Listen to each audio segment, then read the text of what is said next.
At the club's suite level sits a shrine which tells the story of Dodger Stadium in memorabilia. Beginning with April 9, 1962, when Walter O'Malley's vision was realized with a grand opening ceremony.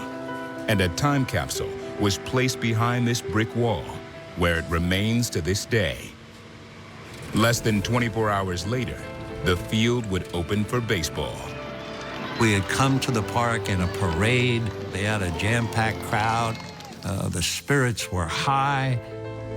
It was just the idea that, look at this magnificent venue.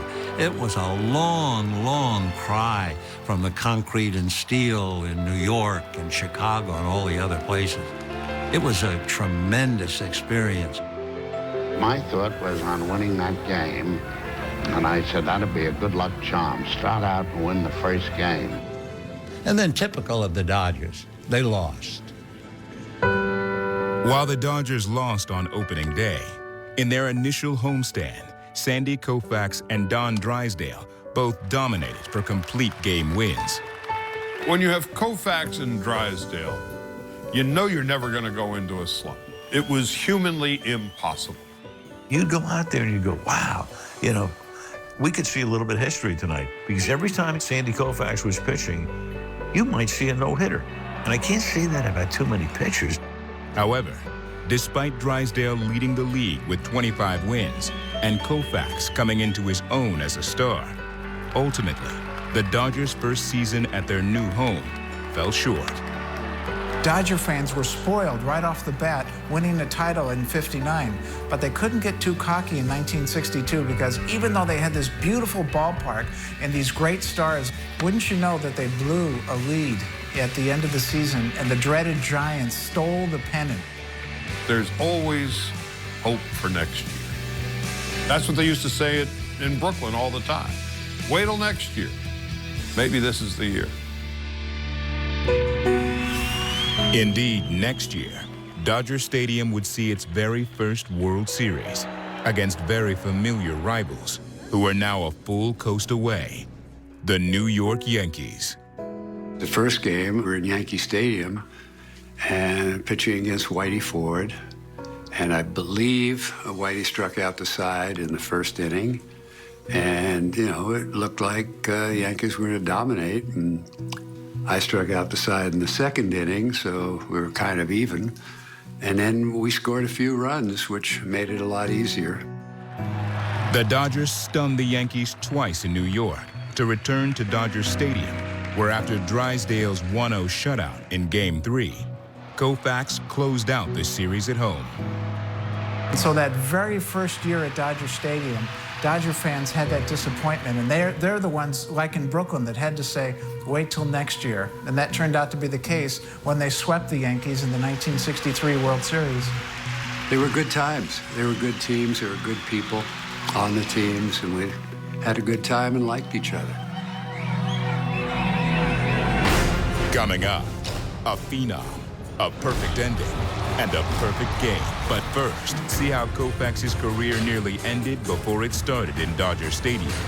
This is Sports Shrines of LA. The first high five in professional sports history occurred at Dodger Stadium between Glenn Burke and Dusty Baker in 1977. It soon became the rallying cry in 1980 as the high five.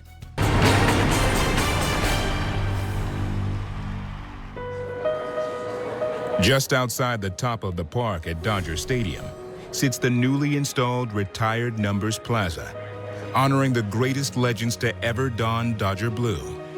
However, due to making his major league debut at just 19 years old, Sandy Koufax's fabled number 32 almost never made it to Dodger Stadium. Sandy Koufax was signed before the 1955 season, and because he was signed to a bonus contract, he had to be on that great Dodger roster in 1955.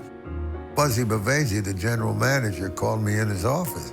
He said, I have to send somebody out off of this ball club, because you're the guy I'm sending out. And I said, wait a minute, how can you do that? He said, you're the only guy that I can send out at this particular time. I said, what about Koufax? I said, this guy couldn't hit the barn door 60 feet away. The rules of baseball were that if you give a guy over $4,000 bonus, you got to keep him on a major league club for 2 years, or else you lose him. So Koufax stays, Tommy goes. He was just kind of like a wild stallion in a way that he had a tremendous arm. He could throw in the 90s easily, but he was wild.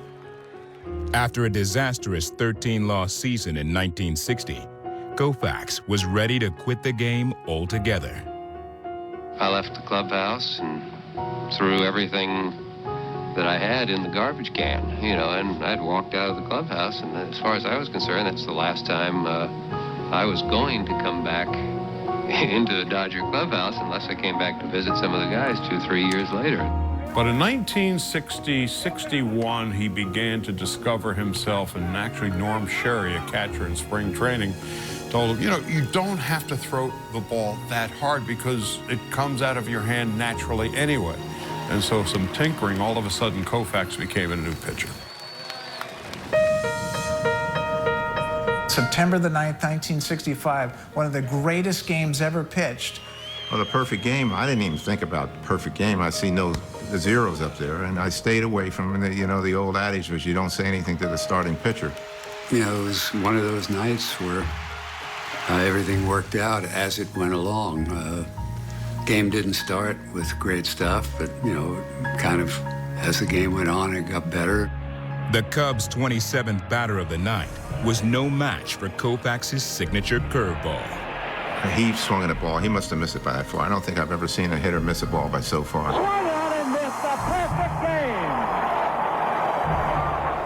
It's as hard as I've ever thrown and as well as I've ever thrown, and it's just one of those nights. He was the best in baseball in those years, like in the 60s. It was a delight to see him pitch.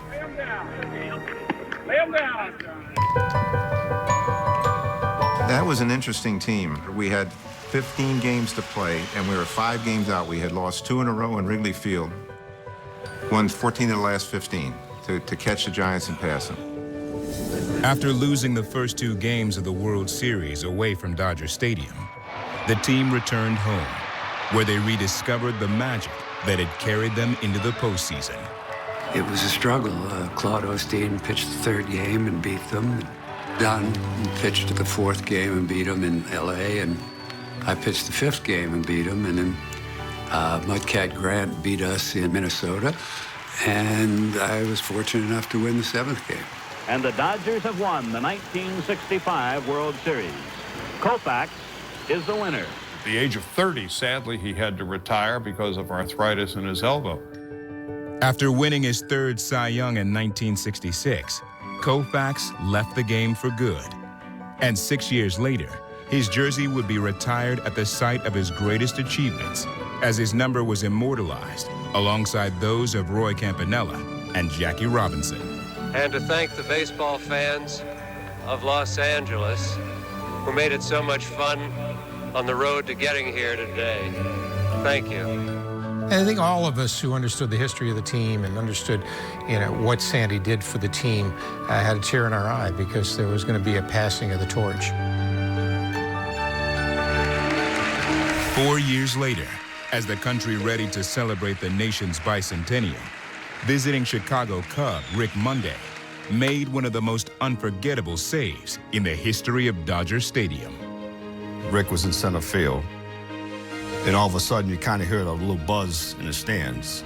You see a couple of guys out there, you're really not sure from our vantage point of what's going on. And it turned out that there were 2 protesters who had brought an American flag, and they wanted to burn it in center field. And Rick Monday, the center fielder for the Chicago Cubs, and of course later a great Dodger, came running from center field. And Rick ran, picked up the flag, and kept on going. It looks like he's going to burn a flag, and Rick Monday runs and takes it away from him. Fred Clare, who was the publicity director at the time and later the GM, he had them put on the scoreboard, "Rick Monday, you made a great play." And when they put that message on the board, there's a groundswell of applause. The fans began to sing, "God Bless America." And it happened before the July 4th anniversary. And so that really became the symbol of our country's bicentennial. But the Dodgers came back into Chicago a couple of months later and presented me with that flag.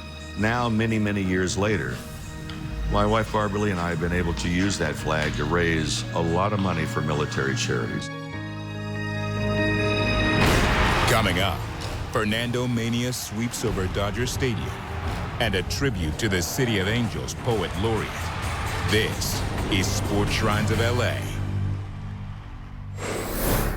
Dodger Stadium holds the record for least amount of rainouts among outdoor baseball stadiums, with only 17. Their last rainout was April 17, 2000.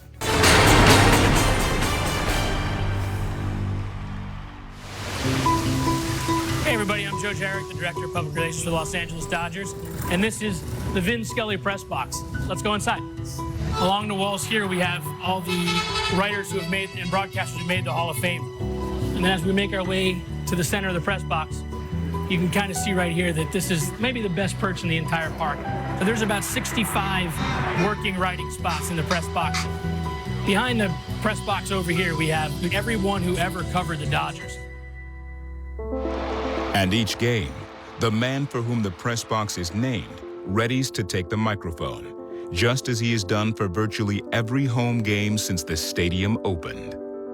Well, the first thing you do is get off the elevator and you go into the booth. And then you start unpacking your scorebook and your notes and everything else. And I'll go through the notes and highlight what I think I might use. And then, of course, you have to write down the lineups. Then people come by to say hello. Eventually, you have dinner. And then you come back in, and they maybe a couple of minutes visit with a visiting broadcaster to learn how the team has been playing. And it's all fodder that you eventually need to jabber away for 3 hours. It's time for Dodger Baseball. What makes him great is simple. He doesn't just report the games, he brings you into the games, and he's a storyteller. He made the game so much more interesting because Vinny was giving you an education in addition to calling the game. I'd listen to Vin Scully, read the phone book. To this day, driving around and listening to Vinny, it's almost as if he is enjoying this game as much as he's enjoyed any game he's ever broadcast. Not only is he the best baseball broadcaster of all time, he's the best broadcaster of all time. We wish you all good evening, everybody. In the 1970s, Dodger Stadium would see 3 World Series, with the home team coming up short each time, including losses to the Yankees in '77 and '78.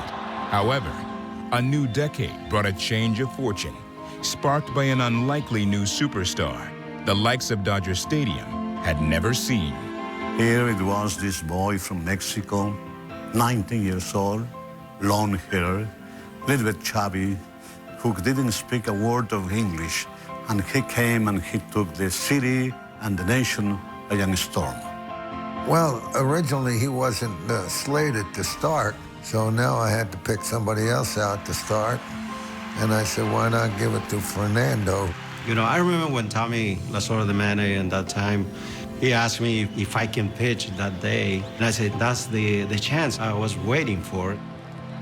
So I gave him the ball, and the rest is history.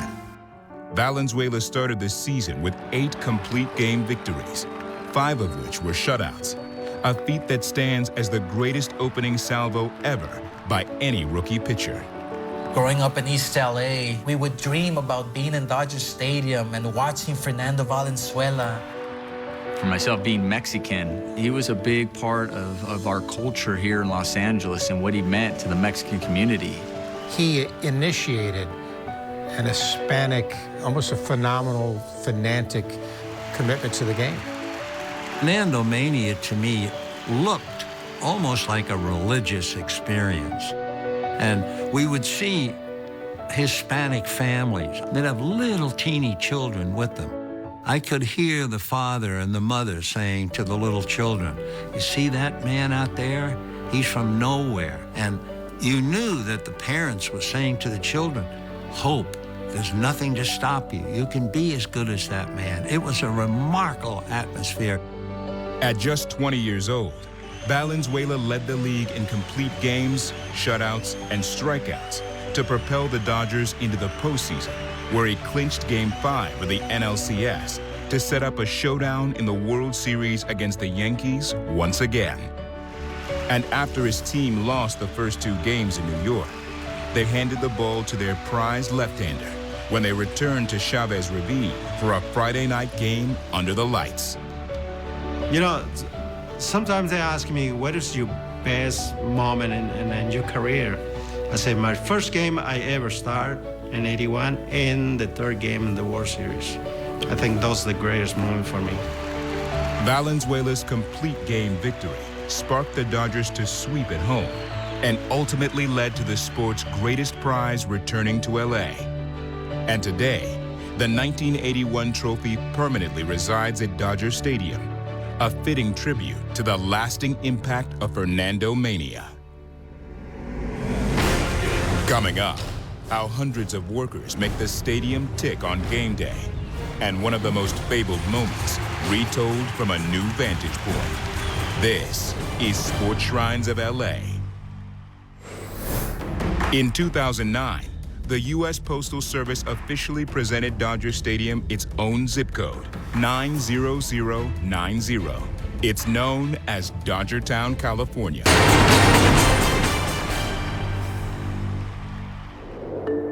Today is another routine summer home game for the Dodgers, and part of that routine involves the determined efforts of hundreds of employees to ensure the best possible game for the team and the best possible experience for the fans. This is the Transportation Center. We opened in July of '07. What we're doing is we're actively managing traffic as it enters the stadium and parks. Our main responsibilities as an equipment staff is pretty much to take care of the players, to run the clubhouse and take care of the day-to-day operations of the locker room.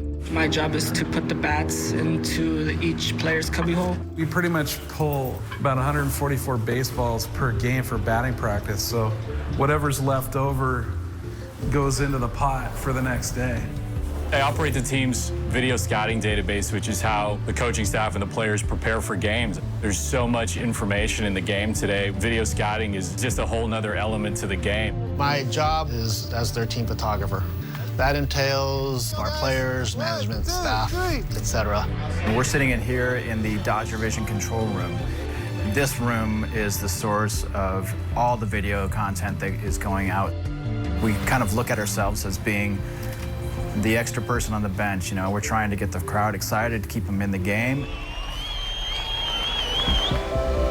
And of course, integral to every game is the field crew led by Eric Hansen since 1996. Our job as groundskeepers is to make that field feel as comfortable for the players as it possibly can. I'd like to say that I think we have as good a staff as there is in baseball, and they have a passion for what they do. And I think that pays dividends. Out of all the magical seasons played at Dodger Stadium since its gates first opened, one year comes to mind. '88 was, to me, a very special year because nobody believed in the Dodgers. In a regular season that included numerous remarkable moments, first and foremost, it will always be remembered for one man's remarkable pursuit of history. Don Drysdale held the record for most consecutive scoreless innings. And Don had thrown the equivalent of like 6 complete games worth of shutouts. That was a record that wasn't going to be broken ever. So here comes Hershiser, and he's got 30 innings. Now he's got 40 innings. He's got 50. Nobody pays much attention if a pitcher pitches 1 or 2 shutouts, but suddenly things get going and the ball starts to roll, and Hershiser got on a streak. I thought that record would be for a long time before anybody broke it. Swung on a fly ball to right. Gonzalez backs up. He's got it, and Hershiser has the record. Well, what you have to remember about Dodger Stadium and my scoreless streak is you have to remember that it was in the midst of a pennant race. It was in the midst of every pitch, every inning, every game meant something because we were in a race. And so being at home and having that support, being in comfortable surroundings, that helped me along the way. The 1988 World Series opened at Dodger Stadium as the home team took to the field against the Oakland A's, who had 104 wins in the regular season and swept the ALCS to enter the Fall Classic as the heavy favorites. Down 4-3 against one of history's greatest closers, the Dodgers needed a miracle. So we came out of commercial, and there was the dirigible flying over Dodger Stadium and taking that beautiful overhead shot. And I began by saying, if you were here with us, the first thing you would be doing right now is looking into the Dodger dugout. And I said, and there is no Gibson, the man who was the spearhead of the Dodger offense throughout the year. Will not see any action tonight for sure. He is not even in the dugout. Right here is where I was sitting when it all happened. Kirk Gibson was in the Dodger clubhouse, so he's watching on television. Gibson hears what Scully has to say, and there's some fuel that goes through his system. He asked me to get his uniform for him and asked me to go set up the tee. I just got a bucket of balls and put the tee up, and then he directed me as to where he wanted it. After every swing, he was in pain. When he got done halfway through it is when he asked me to go down to the dugout and go ask Tommy to come and see him. He called me from down there. I said, Mitch, leave me alone. I'm trying to get this inning straightened up. He said, come here. So I went, and he took me up the tunnel, and there was Gibson with his uniform on. He said, I can hit for you. He says, okay. So I got out of there real quick before he would change his mind. So now I reshuffled the ninth inning. Well, they got the surprise of their life when I sent him out. And look who's coming up. And when he went out, I mean, I got goosebumps from the reaction of the fans. I can hardly describe it. And with 2 out, you talk about a roll of the dice. This is it. For the 3-2 pitch, he steps out. And Kirk Gibson remembers that Mel Didier, the Dodger advance scout, had said, if you get Eckersley 3-2, look for a backdoor slider.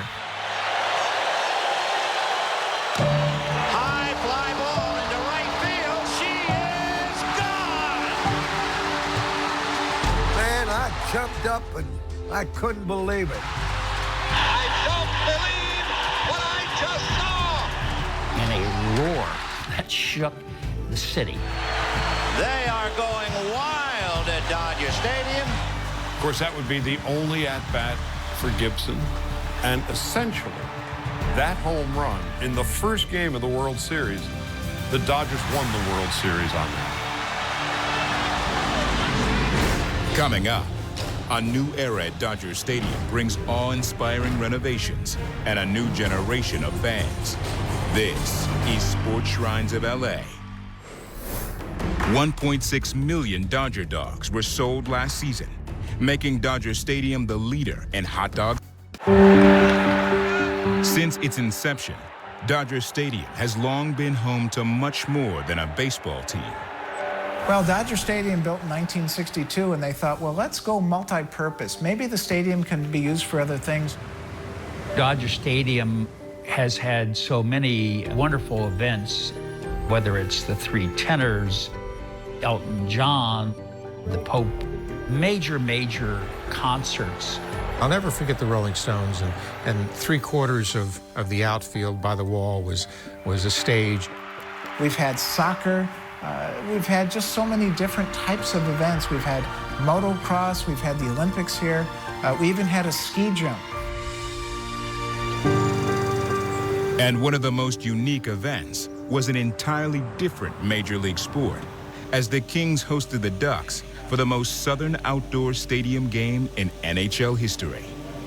Here we are playing in January 1, we play these outdoor games, and one of my dreams was to see an outdoor game in 60-degree weather rather than snow coming down.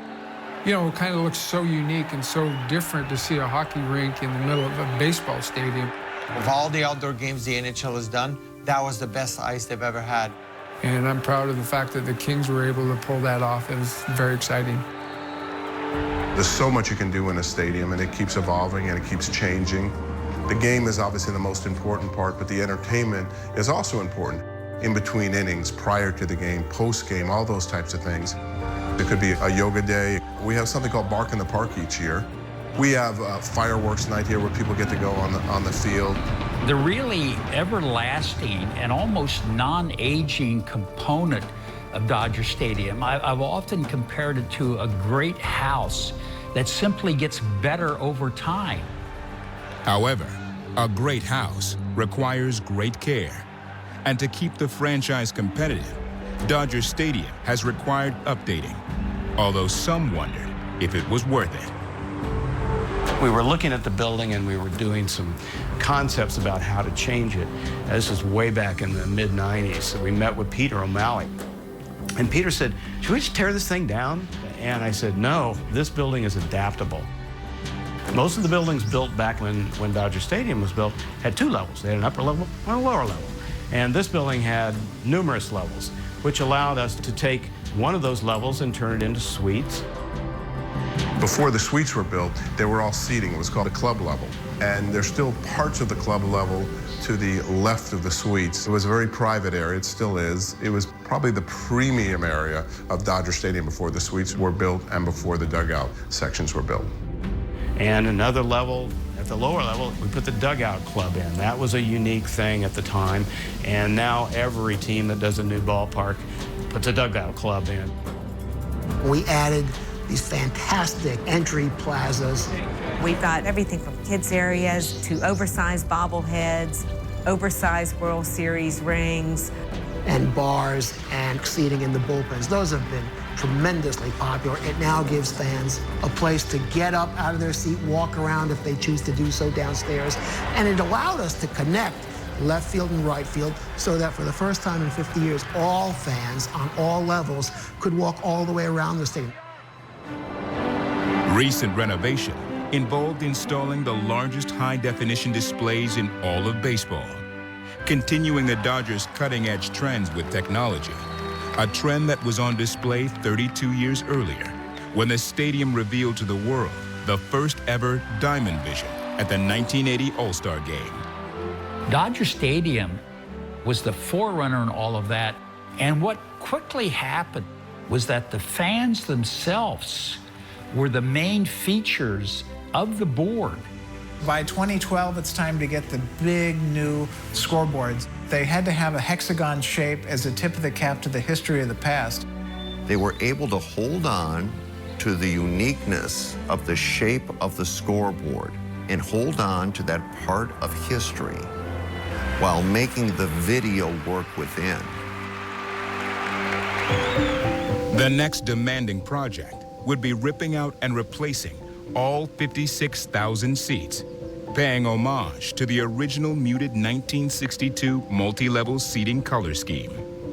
The most monumental undertaking, however, would be a complete overhaul of the clubhouses, which before 2012 were exactly the same as in 1962. The visiting team used to have to walk through the home team's clubhouse, the Dodgers clubhouse. You're kind of used to sharing a batting cage with the visiting team, sharing a weight room with the visiting team. We had a food room plus lounge that was all one room combined for everything. Stan Kasten just felt there was no reason in the world that we shouldn't have a world-class clubhouse. So we blew up the whole lower deck over our first winter between 2012, 2013. Our approach was, you know what, let's not try to do something that others have failed at. Let's come up with a new and novel approach. Underneath is this whole new city. You have a training room, you've got a full dining room with a full kitchen, you've got a conditioning room as well as a weight room, video coaching, coaches' locker rooms, the manager's office. To see the clubhouse right now is unbelievable. It's one of the most state-of-the-art, best clubhouses all in baseball. We're the third oldest ballpark behind Fenway Park and Wrigley Field, but it doesn't feel like the third oldest ballpark. And thanks to all this renovation, we've got the tradition, but we've also got the fun stuff. Since 1988, Dodger Stadium has seen 7 no-hitters, one being the final hurrah for Fernando Valenzuela in 1990. Another, a perfect game from Dennis Martinez of the Montreal Expos in 1991. And the most recent by a Dodger was in 2014 with the 15-strikeout commanding performance by Clayton Kershaw, whose only base runner came as a result of a fielding error, arguably one of the greatest pitching performances of all time. Additionally, since 1988, the stadium has seen 6 West Division titles, including 5 straight Rookies of the Years from 1992 to 1996. However, the stadium still waits to host another World Series. There's no reason that Dodger Stadium shouldn't be here another 50, 100 years from now. You go there, you're going to an island. And I think it has that magic, and I hope it never gets moved. I hope they continue to improve it. I think if my dad were to be here today, he would say, wow, the stadium's in good hands. But I think the building itself is just fabulous. For me, it's been quite a story, one that I've been lucky to tell since the beginning. May we all age as gracefully as Dodger Stadium. This is the perfect place, the perfect venue for this team and franchise.